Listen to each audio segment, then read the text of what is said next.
하나님의 사랑이 있는 곳, 사랑과 마음 상담센터에서 보내드리는 이른 아침 햇살 받기 프로그램입니다.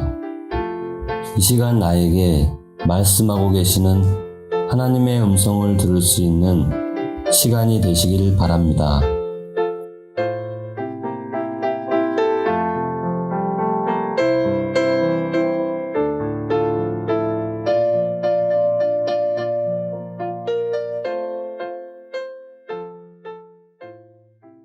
이른 아침 햇살 받기 시간입니다. 우리는 주님께서 너희는 이렇게 기도하라. 주기도문을 가르쳐 주신 다음에 가장 먼저 하신 말씀이 용서에 대한 말씀을 하셨기 때문에 그 용서에 대한 얘기를 좀 나누고 있습니다. 너희가 사람의 잘못을 용서하면 너희 하늘 아버지께서도 너희 잘못을 용서하시려니와 너희가 사람의 잘못을 용서하지 아니하면 너희 아버지께서도 너희 잘못을 용서하지 아니하시리라. 참으로 무섭고 힘든 이야기입니다. 내가 누구를 용서한다는 것, 내 힘으로 될 수 없다는 사실을 우리는 살면서 느껴서 알고 있습니다. 비록 용서한다고 했지만 용서의 잔재는 남아있죠. 어쩌면 내가 용서하지 않으면 내가 힘들기 때문에 나를 위해서라도 용서하는 것이 편할 것입니다. 그 사람 편하라고 용서해 주는 걸까요? 어쩌면 나 편하려고 용서할지도 모르는데 이것이 우리 인간 존재죠. 그러나 여기서 용서는 어떤 용서일까요? 그 사람 편해 주라고 하는 용서일까요? 나 편하라고 하는 용서일까요? 내가 만약에 용서가 안 된다면 그 사람에게 하나님의 말씀을 어떻게 전할 수 있을까요? 근데 지금 용서의 대상이 누구냐면 나를 핍박하고 나를 나에게 고난을 주는, 나를 힘들게 하는, 나를 아프게 하는 무엇 때문에? 그러니까 인격과 인격의 충돌이 아니라 복음과 비복음, 진리와 비진리, 하나님의 영과 세상의 영, 진리의 영과 미혹의 영, 큰 광명과 작은 광명, 지금 옛 언약과 새 언약. 참 이런 대비되는 비유적 표현 속에서 발견되는 용서입니다. 가인이 아벨을 죽입니다. 이스마엘이 이삭을 괴롭힙니다. 이 형제 간에 발생하는 이 해결될 수 없는 이 긴장, 영적 긴장이죠. 진실과 거짓과의 싸움에서 거짓된 자들이 진실한 자들을 죽이기까지 하는, 그래서 진리를 가진 자는, 진실한 자는 거짓되이 하나님의 말씀을 깨닫고 있는 자를 용서할 수 있는 힘이 없다고 한다면 그들을 살려낼 수 없기 때문에 주님은 지금 이런 말씀을 하고 계신 겁니다. 그래서 어린아이 같은 자와 또 잃어버린 양 같은 작은 자에 대한 얘기를 우리가 나눴고요. 이제 그러면 용서, 너 해도 너무하는 거 아니야? 또 그래? 우리는 이렇게 살고 있습니다. 예수가 그리스도이십니다. 율법은 그리스도로 오신 예수를 설명한 그림자라는 말을 합니다. 근데 만약에 그런 말을 한다면 당시 교권 잡은 자들인 율법주의자들이 가만히 있겠습니까? 뭐라고? 성경에서는 그리스도가 오신다는 말은 있지만 성경에 나와 있는 내용이 전부 다 그리스도를 의미하는 거라고? 근데 그 그리스도가 예수라고? 이렇게 말도 안 되는 소리를 들을 때 이렇게 말하는 자들이 얼마나 우습고 황당하게 보이겠습니까? 말도 안 되는 소리를 해대는 사람들, 귀신 씨나라 까먹고 지랄하고 자빠졌냐 니들?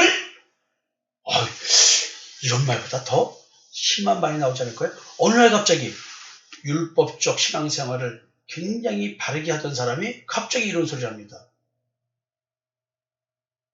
아니, 번제단에 번제를 드리고 있던 자가 이제 우리는 예수를 그리스도를 믿기 때문에 예수가 그리스도라고 믿기 때문에 더 이상 이 제물을 드릴 필요가 없습니다. 난 더 이상 안 하겠습니다. 이 말을 들은 아버지, 그 아버지가 만약에 선지자고 제사장이라고 한다면 이 자식을 가만 놔둘 수 있을까요? 야, 이건 진짜 어마어마한 이야기입니다.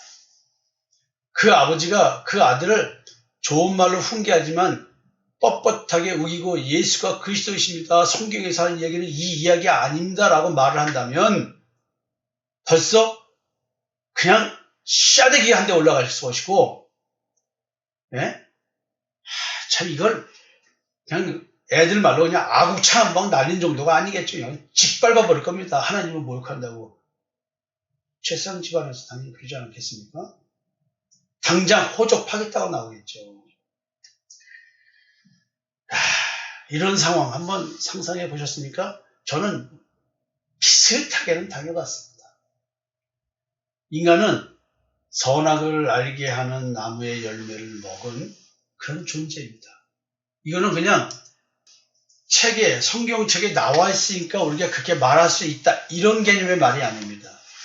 내 존재가 선악을 알게 한 나무의 열매를 먹어서 어떤 존재로 살고 있는지 이걸 아는 이야기가 돼야 됩니다. 느끼고 깨닫는 이야기가 됩니다.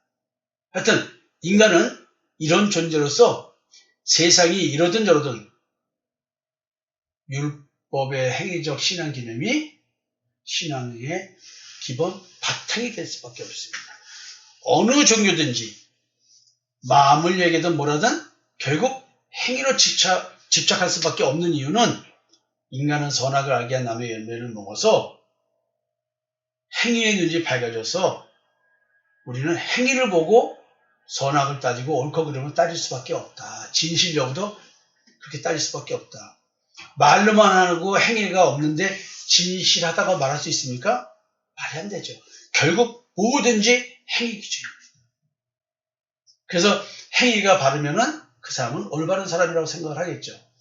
이것이 세상에 있는 종교의 기준입니다. 따라서 세상은 예수와 예수 그리스도를 전하는 십자가의 증인을 미워할 수밖에 없습니다. 왜냐하면 예수를 그리스도로 믿는다는 얘기는 내 스스로가 선과 악을 판단해서 선을 추구하고 있는 그런 자기의 의를 근본적으로 부인하는 것이기 때문에 그렇습니다. 따라서 예수를 그리스도로 믿는 제자는 세상에 속하지 않은 자들입니다. 예수를 그리스도로 믿는 그 자체가 세상에 속하지 않았다는 증거입니다. 세상이 너희를 미워하면 너희보다 먼저 나를 미워한 줄 알라. 너희가 세상에 속하였으면 세상이 자기의 것을 사랑할 것이나 너희는 세상에 속한 자가 아니요 도리어 내가 너희를 세상에서 택하였기 때문에 세상이 너희를 미워하느니라. 지금 여러분들 세상에서 미움을 받습니까? 어떤 미움을 받고 있습니까? 참 어려운 얘기죠, 이게요. 그럼 이단들은 세상의 미움을 받지 않을까요? 기독교의 미움을 받지 않을까요? 그래서 이들은 더욱더 자기네들이 진리에 있다고 얘기를 합니다. 참 무서운 얘기죠. 그리고 이들이 그런 이단이라고 정죄된, 이단이라고 판단된 어떤 집단에서 신앙생활을 하는데 그들은 왜 그런 것들을 알면서도 이단이 아니라고 느끼고 신앙생활을 할까요? 그들에게도 역사가 있기 때문에 그렇습니다. 그 어떤 영이 그들에게 진리라고 느끼게 만드는 그 영의 역사가 있기 때문에 그렇습니다. 성경에 기록된 예수 그리스도의 아버지이신 여호와 하나님을 미워하는 마음과 행위, 이게 뭘까요? 예수를 그리스도로 믿지 않는 것입니다. 나를 미워하는 자는 또 내 아버지를 미워합니다. 요한복음 15장에 이런 내용들이 이렇게 있습니다. 나를 미워하는 자는 또 내 아버지를 미워하는 자. 예수를 미워하는 자는, 인정하지 않는 자는 참 하나님 여호와를 인정하지 않고 미워하는 자인 것입니다. 용서해야 할 악을 행하는 자는 빛이신 예수 그리스도의 십자가의 대속의 은총을 거부하는 악을 행하고 있는 거예요.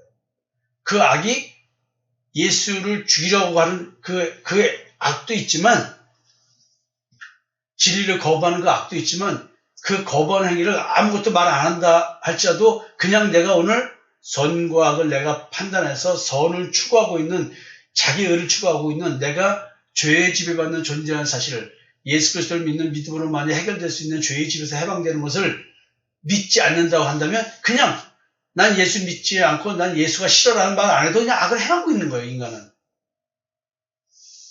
결국 이게 빛을 거부하는 행위인데요. 빛을 거부함은 율법의 행위의 의를 따르고 믿음의 의를 거부한다는 의미입니다. 그래서 성경은 이런 얘기합니다. 요한복음 3장 19절에서 21절인데요.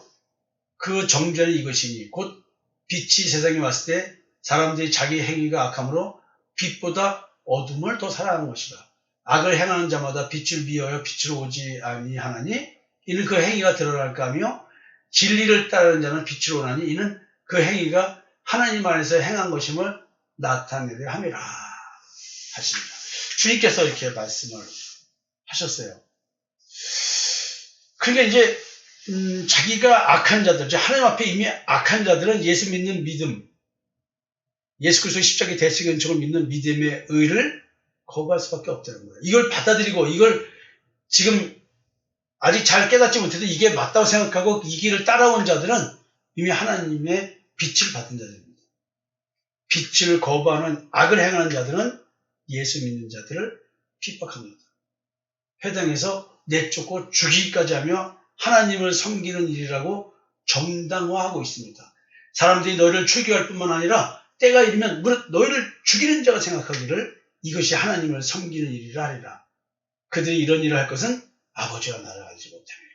요한복음 16장 2절에서 3절입니다. 참 희한하죠?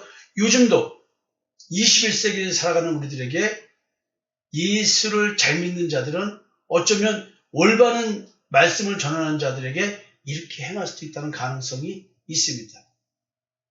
도리어 이단으로 볼 수가 있습니다. 어떡하죠? 이런 사람들에게. 근데 주님께서 악한 자를 용서라고 했습니다. 이렇게 용서라고 했을 때 사도 베드로는 주여 형제가 내게 죄를 범하면 몇 번이나 용서하여 주리이까? 7번까지 하오리까? 이 마태복음 18장 21절입니다. 이렇게 질문했습니다. 베드로가 주님께. 주님은 7번뿐만 아니라 7번을 70번까지 해도 할지니라. 490번까지 용서라는 얘기는 무한 반복 용서를 하라는 얘기입니다. 주님은 무한 반복해서 끊임없이 용서라는 얘기입니다. 내가 용서를 받은 자라면 끊임없이 용서를 하고 있을 거라는 뜻이에요. 어마어마하게 무서운 얘기죠. 해대대 넘어가는 거 아니야? 내가 이 정도 참았으면 대체 그만해야 될 거 아니야? 라고 싸울 수는 있어요. 그러나 마음속에서 용서가 된 상태에서 싸우는 것과 용서가 되지 않는 싸움과는 전혀 다른 차원의 싸움입니다. 결국 무의식의 죄의 지배, 또 영적인 지배 이런 걸 생각한다면 아직 십자가에 죽지 않은 자들의 경우 끊임없이 비진리를 진리라고 믿으면서 자기의 의를 추구하는 신앙이 하나님이 원하는 신앙이라고 생각하면서 믿음의 의를 얘기하는 자들을 계속 비난하고 어린애 취급하고 작은 자 취급하고 잘못된 신앙생활을 하는 줄로 얘기할 것입니다. 그리고 뒷담화 치는 이야기, 또 이단에 빠진 것 같아 이런 말도 다 할 수가 있을 것입니다. 이런 것들을 어떻게 감수하고 21세기를 살아가는 우리들이 신앙생활을 할까요? 한번 얼마나 용서해야 할까요? 사람관계에서 복음으로 발생하는 일에 대해서 우리는 이미 용서를 전제로 하고 대화를 해야 됩니다. 여러분 또 내일 이어서 말씀드리겠습니다. 감사합니다.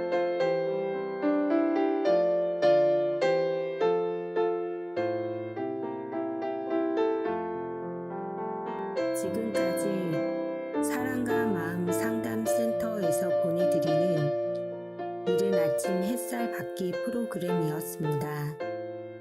오늘도 말씀을 통해 자기 성찰이 이루어지는 여러분이 되시기를